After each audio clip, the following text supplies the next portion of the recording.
lahat sila may mga political sila na plano. Oh, like Risa Ontiveros plans to run for president. Eh di nag-insertion yung kanyang mga ano yun, mga MAIP,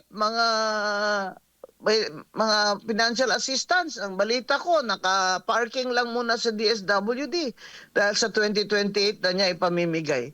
Itong lahat ng mga politikal na ambisyon, ito ang nagdadrive sa mga taong yan para ah, hindi sila tuwid.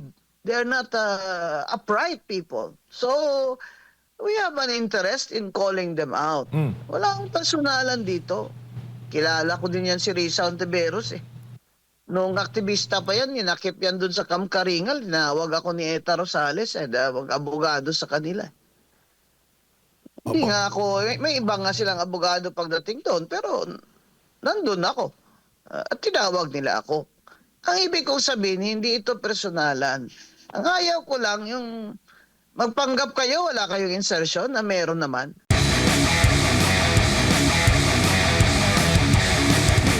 Baka maaari nyo pong mas bigyan diin sa ating mga kababayan, especially yung inyo po naging pahayag patungkol sa nagiging insertions tuwing may bicameral. At marami pong nagtatanong sa atin patungkol po dito, Attorney.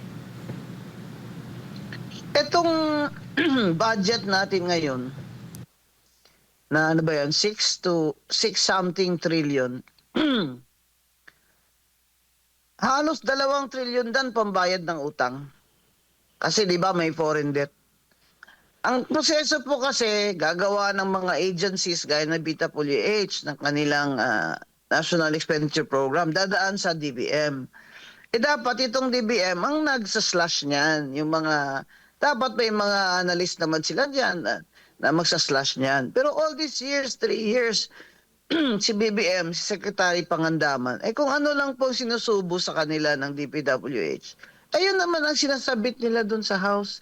Eh, padded na yun eh. 30% na kickback nandun na yun sa estimate ng DPWH. Hindi pa yun nakaabot sa Congress ang kanilang National Expenditure Program proposal eh.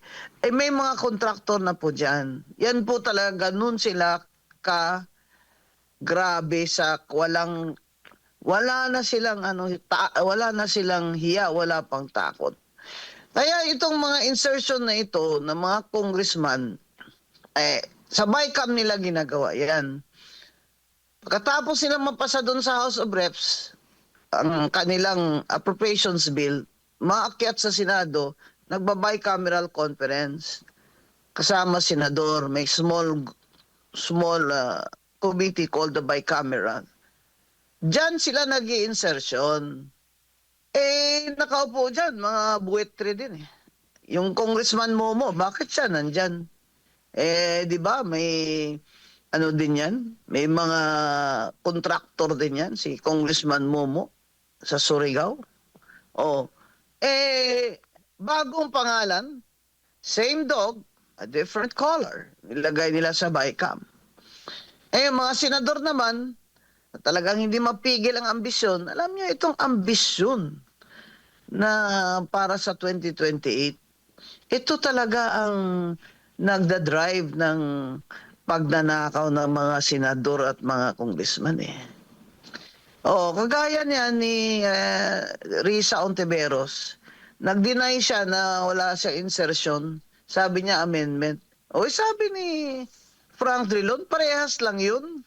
Kasi galing yung appropriations bill sa House, tapos pagdating dyan sa bicameral,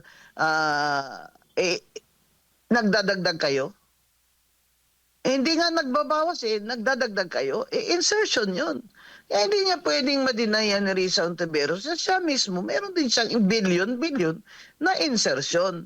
Ang tanong dyan, saan yun napunta? Si Grace po. Hindi siya pwedeng magsabi na hindi niya alam yun sa 2025 na GAA.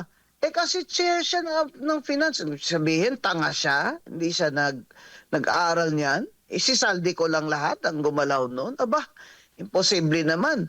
Lalo na pat may party list siya. Yung panday-panday party list na anak niya nakaupo ngayon.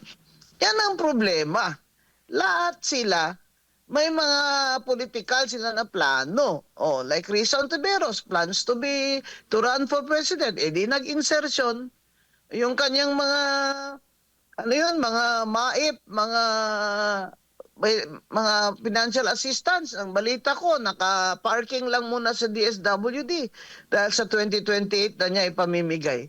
Itong lahat ng mga politikal na ambisyon, ito ang nagdadrive sa mga taong yan para hindi sila tuwid. They're not upright people. So, we have an interest in calling them out. Walang personalan dito. Kilala ko din yan si Risa Ontiveros eh. Noong aktivista pa yan, inakip yan dun sa Kamkaringal. Tinawag ako ni Eta Rosales, abogado sa kanila. Hindi nga ako, may iba nga silang abogado pagdating doon, pero nandun ako. At tinawag nila ako. Ang ibig kong sabihin, hindi ito personalan. Ang ayaw ko lang yung magpanggap kayo, wala kayong insertion na meron naman. Lalo na yan si Grace po.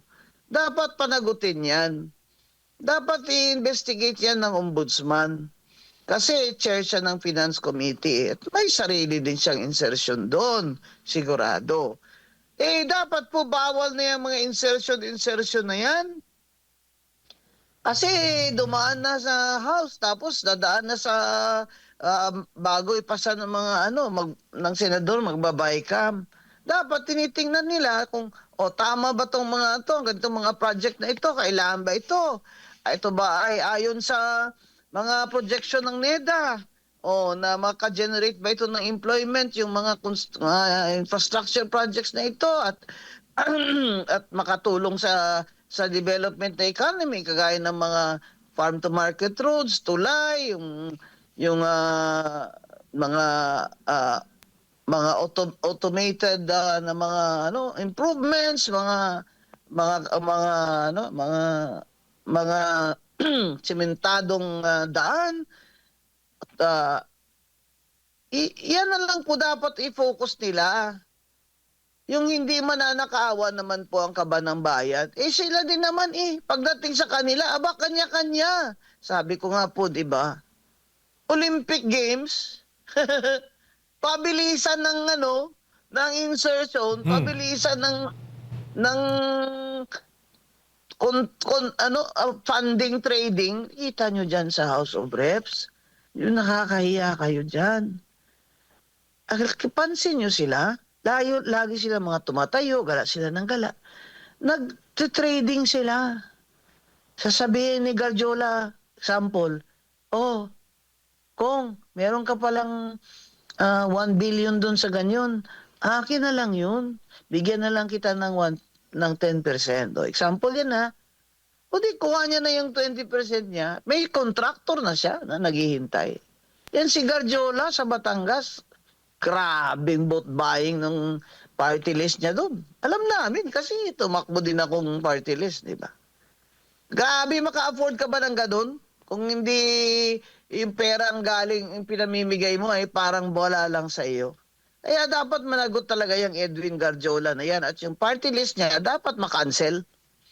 Lahat po ng mga party list na sangkot, dapat yung Comelec mismo, motu proprio, cancel na yung registration nila.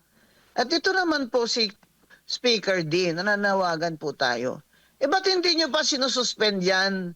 Yung mga under investigation na yan. Ng mga party list representatives at mga congressman. Isuspend nyo na yan kasi they are in the position to evade or to, to pressure, intimidate, and manipulate the evidence. Speaker D, isuspend nyo na yan, yung mga sangkot dyan, yung mga nandyan na sa ombudsman. Sinuspend nyo nga si Kiko Barsaga Sila pa, nangurakot sila.